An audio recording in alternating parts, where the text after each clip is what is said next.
اللہ تعالیٰ فرماتا ہے قیامت کے دن کا منظر، کیسے قیامت قائم ہوگی۔ وَنُفِخَ فِي الصُّورِ فَصَعِقَ مَنْ فِي السَّمَاوَاتِ وَمَنْ فِي الْأَرْضِ إِلَّا مَنْ شَاءَ اللَّهُ، سور پھونکی جائے گی۔ ہوگا کہ ایک وقت آئے گا اس کا جب دنیا اینڈ ہونے والی، ختم ہونے والی ہے۔ سائنس بھی آج اس بات کو تسلیم کر رہا ہے کہ یہ جو سولار سسٹم ہے اس کی ایک عمر ہے، اس کی ایک ایج ہے، اس کے بعد یہ ختم ہونے کے قریب آئے گا۔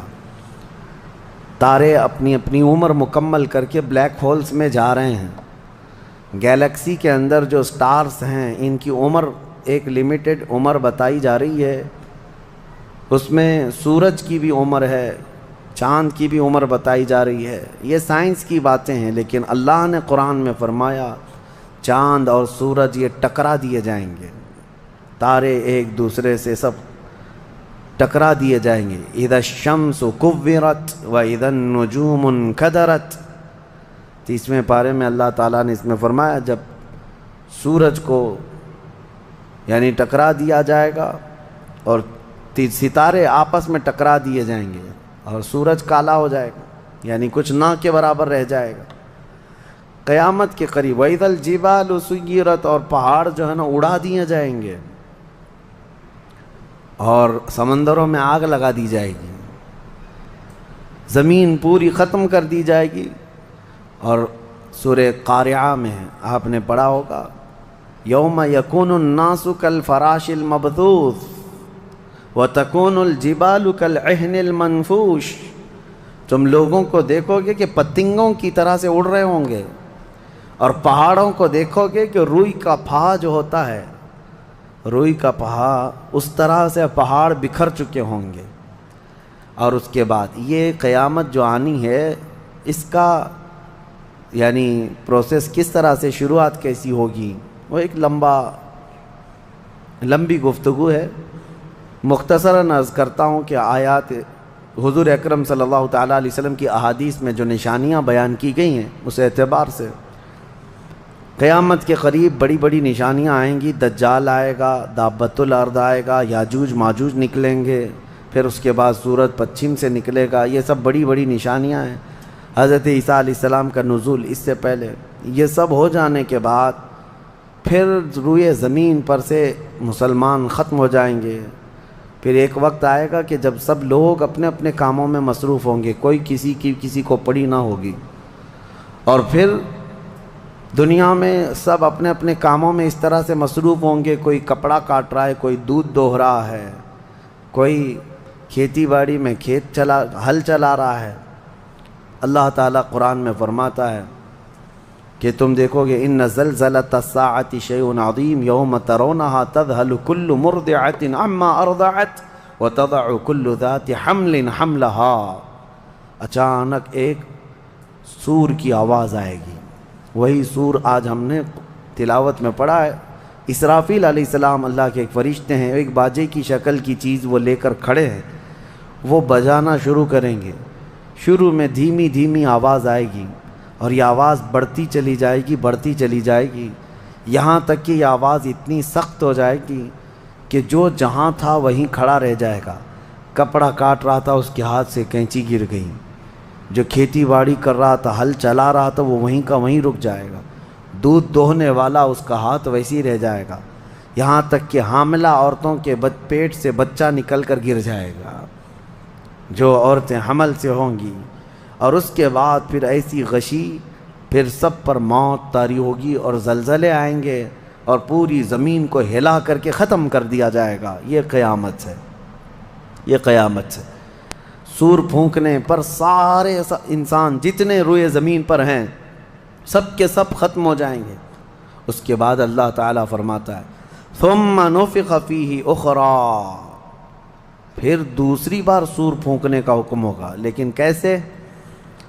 سور جب حضرت اسرافیل علیہ السلام پھونکیں گے، پہلے انسانوں کی موت، پھر یہاں پر جتنی مخلوقات ہیں، جنات ہیں، جانور ہیں، سب کی موت، چرند پرند تو چھوڑے، نباتات، یہ پیڑ پودوں میں کی جان ختم۔ چاند سورج کو جب ختم کر دیا گیا تو پھر کوئی چیز ہی نہیں، ستارے، چاند، سورج، سب، بلکہ اللہ تعالیٰ کے جتنے ملائکہ ہیں، جبرائیل امین علیہ السلام سے لے کر دوسرے ایک فرشتے تک، سارے ملائکہ کو بھی موت آئے گی، سب موت کے شکار ہوں گے، اور سارے جب انتقال کر جائیں گے تو پھر بچتا کون ہے؟ صرف حضرت اسرافیل علیہ السلام، جنہوں نے سور پھونکا۔ اب ان کو سور پھونکنے کا حکم جو تھا وہ کہا جائے گا روک دو اب۔ پھر اللہ تعالی حضرت اسرافیل علیہ السلام کو بھی موت طاری کرے گا، اور روح نکالنے والا فرشتہ کون ہے؟ ملک الموت اسرائیل علیہ السلام۔ اب تک یہ سب کی روح نکال چکے ہوں گے، اور پھر اللہ تعالیٰ اسرائیل علیہ السلام کی بھی روح نکال دے گا۔ اسرائیل جو سب کی روح نکالتے ہیں، ان کو بھی موت ہے، ان کو بھی موت ہے۔ اور پھر ہم نے پڑھا کل شیء ہالک الا وجہہ، ہر شے فنا ہو جائے گی سوائے رب العالمین کے۔ کل من علیہا فان ویبقى وجہ ربک ذو الجلال والاکرام، جو کچھ بھی ہے سب فنا ہو جائے گا، تمہارے رب کی ذات صرف باقی رہے گی، کوئی نہیں باقی رہے گا۔ پھر جب مولا کی مرضی ہوگی، رب تبارک و تعالیٰ دوبارہ اسرافیل علیہ السلام کو اٹھائے گا۔ اسرافیل علیہ السلام دوبارہ اٹھیں گے، اور پھر ان سے کہا جائے گا دوبارہ سور پھونکو، پھر سے پھونکو۔ اب جب دوبارہ حضرت اسرافیل علیہ السلام سور پھونکیں گے تو یہ زندگی کا سور ہے۔ پہلے والا یہ نفخہ اولا اس کو کہتے ہیں، وہ موت کا تھا، اور نفخہ ثانیہ حیات کا ہے، زندگی کا ہے۔ اب رب تعالیٰ نے جو وعدہ فرمایا تھا کہ ہم تمہیں موت کے بعد دوبارہ اٹھائیں گے، یہ وعدہ اس وقت پورا ہوگا۔ اب دوسرے مرتبہ جب سور پھونکنا شروع کرتے ہیں اسرافیل علیہ السلام، کتنے انسان آئے گئے، آدم علیہ السلام سے لے کر قیامت تک، سب وہ زمینوں میں جہاں کہیں ہوں گے، کسی کو جلا کر ختم کر دیا گیا ہو، کسی کو جانور کھا گیا ہو، کسی کو پانی میں ختم کر دیا ہو، کسی بھی طرح سے، لیکن مولا تعالیٰ سب کو اٹھانے والا ہے۔ لیکن فرمایا حدیث پاک میں ہے کہ یہ دوسری سور پھونکنے کے بعد سب سے پہلے روئے زمین پر جو اٹھیں گے وہ محمد الرسول اللہ کی ذات۔ میرے آقا صلی اللہ تعالیٰ علیہ وسلم فرماتے ہیں میں اپنی قبر سے اٹھوں گا سب سے پہلے، اور محشر کے میدان کی طرف جو حضور جائیں گے تو فرماتے ہیں حضور صلی اللہ علیہ وسلم اٹھیں گے، ان کے بعد ابو بکر صدیق، ان کے بعد عمر فاروق رضی اللہ تعالیٰ عنہ، پھر ساری کائنات کو اللہ اٹھائے گا۔ اور جب رسول کریم صلی اللہ تعالیٰ علیہ وسلم فرماتے ہیں میں میدان قیامت میں اس حال میں آؤں گا کہ میرا ایک ہاتھ ابو بکر کے کندھے پر ہوگا، دوسرا عمر ابن خطاب کے کندھے پر ہوگا۔ یقیناً وہ اس دن کے دولہا ہے، قیامت کا منظر ہے جب رسول کریم صلی اللہ تعالیٰ علیہ وسلم تشریف لائیں۔ اور اس کے بعد رب تعالیٰ نے فرمایا، سورہ زمر میں 2 آیتیں آئی ہیں، وَسِيقَ الَّذِينَ كَفَرُوا إِلَى جَهَنَّمَ زُمَرًا، اب جو کفار تھے ان سب کو کھینچ کر کے لایا جائے گا میدان قیامت میں۔ پہلے تو میں آپ کو بتا دوں پوری تفصیلات قیامت کے میدان میں، اس کے بعد ان آیتوں کی تفسیر پر آتا ہوں۔ پھر جب سب کو اٹھا دیا گیا تو ایک زمین ہوگی، اب وہ زمین کہاں ہوگی وہ اللہ بہتر جانتا ہے کس جگہ، کیونکہ یہ زمین ہے ہی نہیں، یہ آسمان ہے ہی نہیں، تو پھر اس وقت بنے گا کیا یہ اللہ ہی بہتر جانے۔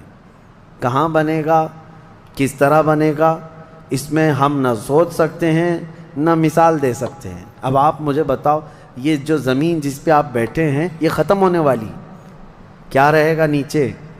آسمان جو دکھ رہا ہے یہ بھی ختم ہونے والا ہے، پھر کیا رہے گا اوپر ہمیں نہیں معلوم۔ لیکن اللہ کریم ایک زمین بنائے گا جس کے متعلق کہا گیا وہ تانبے اور پیتل سے بنی ہوئی ہوگی، یہ مٹی والی زمین نہیں۔ اور پھر اس کے بعد سورج کو پھر دوبارہ زندہ کیا جائے گا، اور سورج کو سب کے سروں پر لا کر کھڑا کر دیا جائے گا۔ اب وہ زمین اور جس میں سارے انسانوں کو جمع کر دیا گیا ہے، آپ اندازہ کریں وہ زمین میں نہ کوئی عمارت ہوگی نہ درخت ہوگا، وہ بالکل فلیٹ زمین ہے، صرف میدان ہی میدان ہے۔ ایسا نہیں ہے کہ یہاں پر کوئی میدان اور تھوڑی دور کے بعد کوئی عمارت دکھے گی یا کوئی درخت دکھے گا یا کوئی پہاڑ، نہیں، کچھ نہیں، صرف سیدھی زمین۔ اسی لیے کہ وہاں تم 500 سال بھی اس میدان میں بھاگتے رہو گے تو سائے کے لیے ایک پتا بھی نہیں ملے گا، ایک پتا بھی نہیں، کہاں سایہ حاصل کر سکوں۔ لیکن کچھ خوش نصیبوں کے لیے اللہ نے فرمایا کہ عرش کا سایہ